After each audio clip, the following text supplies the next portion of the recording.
الذكر فهل من مدكر۔ بسم اللہ الرحمن الرحیم۔ والذین، اور وہ لوگ، یرمون ازواجہم،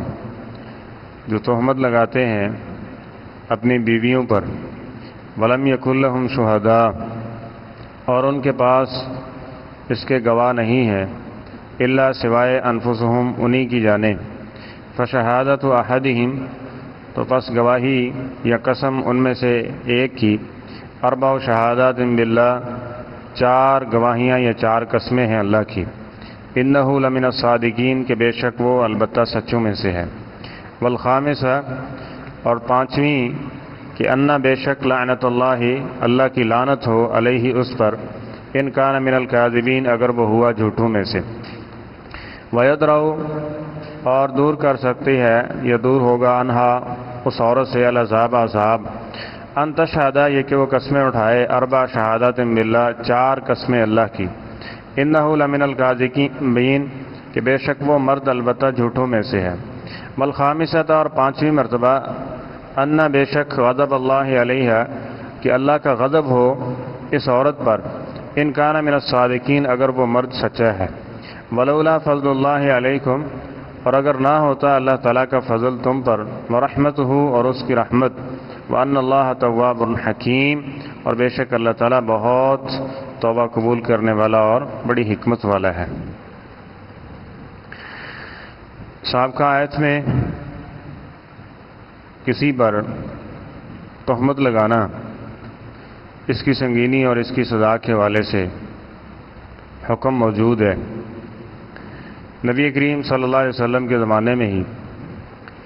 1-2 واقعات اس طرح کے پیش آئے کہ جس میں جو شکایت کرنے والے تھے، جن کو مسئلہ درپیش تھا، یہ معاملہ ان کی بیوی کے اندر موجود تھا۔ تو اس حوالے سے کیا حکم؟ نبی کریم صلی اللہ علیہ وسلم کے پاس آئے اور کہا کہ اگر کوئی معاملہ اس طرح کا انسان دیکھتا ہے تو اس کے بارے میں کیا حکم ہے؟ تو پہلا حکم یہی موجود تھا کہ جو بھی کسی کے اوپر تہمت لگائے گا، عمومی حکم، اس کے لیے ضروری ہے کہ وہ 4 گواہ لائے۔ اگر 4 گواہ نہیں ہیں تو اس کے اوپر حد قذف لگے گی۔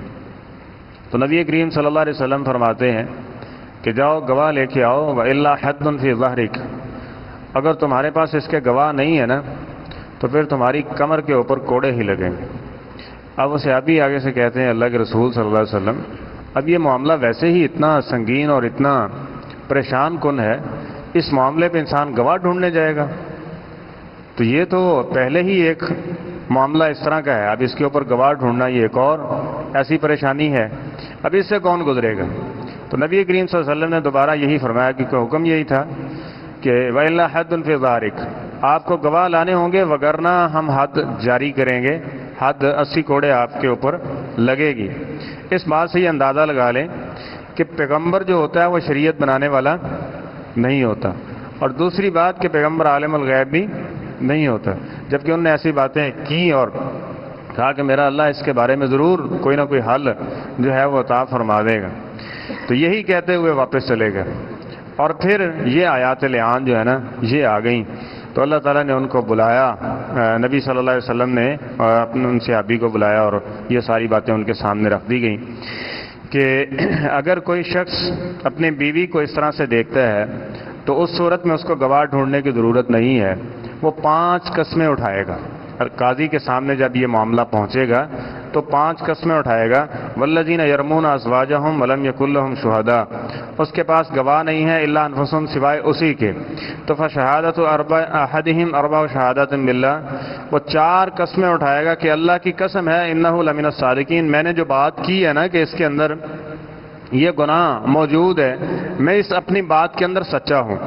والخامسہ، اور 5ویں مرتبہ وہ کہے گا کہ ان لعنت اللہ علیہ ان کان من الکاذبین، اللہ کی لعنت ہو مجھ کے اوپر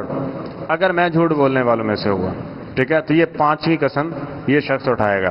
وَيَدْرَوْ عَنْهَا الْعَذَابَ، اور اس کے بعد 5 قسمیں عورت کو دینی ہیں۔ یعنی جس کے اوپر یہ الزام لگا ہے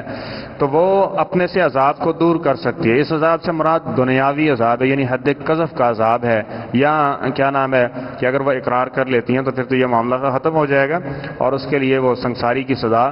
الگ سے موجود ہے. تو جو حد قذف کی سزا ہے وہ اپنے سے دور کر سکتی ہے اس صورت میں کہ ان تشہد اربع شہادات باللہ, وہ 4 قسمیں اٹھائیں گی اللہ تعالیٰ کی کہ انہ لمن الکاذبین, کہ اللہ کی قسم ہے کہ یہ مرد جھوٹا ہے, اس نے جو تہمت لگائی ہے مجھ پر یہ جھوٹ بول رہا ہے. اور پھر 5ویں مرتبہ نبی کریم صلی اللہ علیہ وسلم نے جب یہ اعلان کیا تو 5ویں مرتبہ یہ ہے کہ اس کو الگ بھی اس لیے ذکر کیا گیا ہے کہ 4 قسموں کے بعد پہلے بھی اس کو وعدہ نصیحت کی جائے گی اور دوسری مرتبہ بھی اس کو جب وہ 4 قسمیں اٹھا لے گا پھر اس کو روکا جائے گا, اس کو دوبارہ وعدہ نصیحت کی جائے گی. اور نبی کریم صلی اللہ علیہ وسلم نے یوں فرمایا کہ ان عذاب الدنیا اہون من عذاب الآخرہ, یاد رکھو یہ جو دنیا کی سزا ہے نا آخرت کی سزا سے بہت کم ہے, بہت تھوڑی ہے. اور اگر تم ایسا نہ ہو کہ اس دنیاوی سزا اور دنیاوی آر سے بچنے کے لیے ہمیشہ کے لیے جو جہنم کی سزا ہے, دوزخ کی سزا ہے, اس کو اپنا لو اور اس کو اپنے لیے اپنے اوپر واجب کر لو, تو بہتر ہے یہ ہے کہ توبہ کر لو اور اپنے معاملے کا اقرار کر لو. تو اگر وہ اقرار کر لے گی, ٹھیک ہے, ان میں سے کوئی مرد اقرار کر لیتا ہے کہ میں جھوٹا ہوں تو پھر اس کو حد قذف لگے گی, اور اگر عورت اقرار کر لیتی ہے کہ مجھ میں غلطی تھی تو پھر اس کو سنسار کیا جائے گا اسی معاملے میں کہ جب نکاح اور جرم ثابت ہو جائے گا. اور یہاں ایک اور بھی بات ہے کہ ہمارے بھی اس قانون میں ایسی حکم موجود ہیں کہ جب الزام علیہ یعنی ملزم جو ہے وہ اقرار کر لیتا ہے کہ مجھ سے یہ جرم سرزد ہوا ہے تو پھر نہ کسی گواہ کی ضرورت ہے اور نہ ہی کسی اور چیز کی ضرورت ہے. جب اقرار کر لیا پھر ساری چیزیں ختم, پھر اس کو اس کی سزا جو ہے وہ قاضی کے اوپر دینا جو ہے لاگو اور فرض ہو جاتا ہے. اور جب وہ اقرار نہیں کرتا تو اس صورت میں پھر اور احکامات ہیں, اور لیان کی صورت میں یہ ہے کہ پھر وہ یہ قسمیں اٹھائے گی. اور 5ویں قسم جب وہ اٹھائے گی تو فرمایا انہا موجبہ, جب تم 5ویں قسم اٹھا لو گی نا تو یہ واجب کر دے گی. واجب کس چیز کو کر دے گی, یعنی یہ تمہارا لیان ہو چکا ہے. اور لیان کی صورت میں کیا ہے کہ میاں بیوی کے درمیان اسی وقت جدائی ہو جائے گی اور یہ دوبارہ زندگی میں کبھی اکٹھے نہیں ہو سکتے. اور یاد رکھیں لیان کے اندر طلاق دینے کی بھی ضرورت نہیں ہوتی, ٹھیک ہے. جیسے ہی یہ 5 قسمیں مرد نے اٹھا لی اور اس کے بعد 5 قسمیں عورت نے اٹھا لی تو اس کے بعد یہ میاں بیوی رہے ہی نہیں ہیں, ٹھیک ہے. ان کے درمیان ابدی جدائی ہوگی اور دوبارہ کسی بھی صورت میں کہ عورت نے آگے نکاح کیا وہیں سے اس کو طلاق ہو گئی یا اس کا شوہر فوت ہو گیا, دوبارہ پہلے خامن سے طلاق کی صورت میں تو نکاح ہو سکتا ہے, لیکن جب لیان ہو گیا تو اس صورت میں کبھی بھی وہ دوبارہ اکٹھے نہیں ہو سکتے. اس میں یہی حکمت ہے نا کہ وہ پھر دوبارہ سے یہ معاملات کس طرح سے چل سکتے ہیں. تو وہ 5ویں قسم یوں اٹھائے گی کہ ان غضب اللہ علیہ, اللہ کا غضب ہو مجھ پر, یعنی وہ عورت کہہ رہی ہے علیہا, ان کان من الصادقین, اگر یہ مرد اپنی بات کے اندر سچا ہوا, ٹھیک ہے. یعنی جب یہ 5 قسمیں یہ اٹھا لیں گی تو اس کے بعد وہی لیان کے احکامات جو ہیں ان کے اوپر نافذ کر دیں, یعنی دونوں میں سے یعنی نہ عورت کو سنسار کیا جائے گا اور نہ ہی مرد جو ہے اس کو حد قذف لگائی جائے گی. اب ان کا جو تعلق ہے وہ ہمیشہ کے لیے ختم کر دیا گیا ہے. اور آگے فرمایا ولولا فضل اللہ علیکم ورحمتہ, اور اللہ تعالیٰ کا اگر فضل اور اس کی رحمت نہ ہوتی تو کیا ما زکا منکم من احد, دوسری جگہ اس کا ذکر ہے کہ تم میں سے کوئی شخص بھی اپنے آپ کو پاک نہ رکھ سکتا. بل اللہ یزکی من یشاء, پاک رکھنے والی ذات, نیکی کی توفیق دینا اور برائی سے بچنے کی توفیق, یہ اللہ تعالیٰ کی ہمت و توفیق کے بغیر تو ممکن نہیں ہے نا.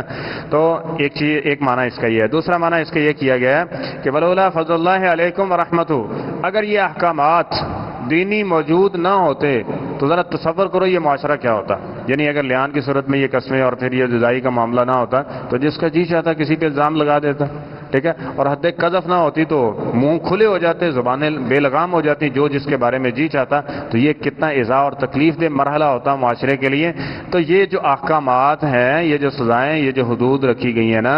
یہ کوئی برڈن نہیں ہے, یہ کوئی بوجھ نہیں ہے, یہ کوئی ظلم اور زیادتی نہیں ہے, بلکہ معاشرے کے امن کے لیے یہ چیزیں کیا ہیں, ضروری ہیں. معاشرتی امن کے لیے بھی اور انفرادی امن کے لیے یہ چیزیں ضروری ہیں. اور اس طرح یہ تو بات اکثر ہوتی رہتی ہے کہ دین کا کوئی بھی حکم وہ ہمارے اوپر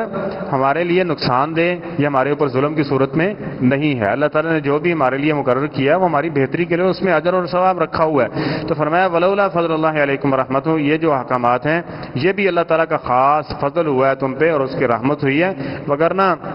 یہ معاملات انسان کے کنٹرول سے باہر ہو جاتے وَأَنَّ اللَّهَ تَوَّابٌ حکیم. اور اگلی بات کہ اگر کوئی کمی کوتاہی کہیں ہو جاتی ہے تو اللہ تعالیٰ کی طرف رجوع کرنا چاہیے، توبہ کرنی چاہیے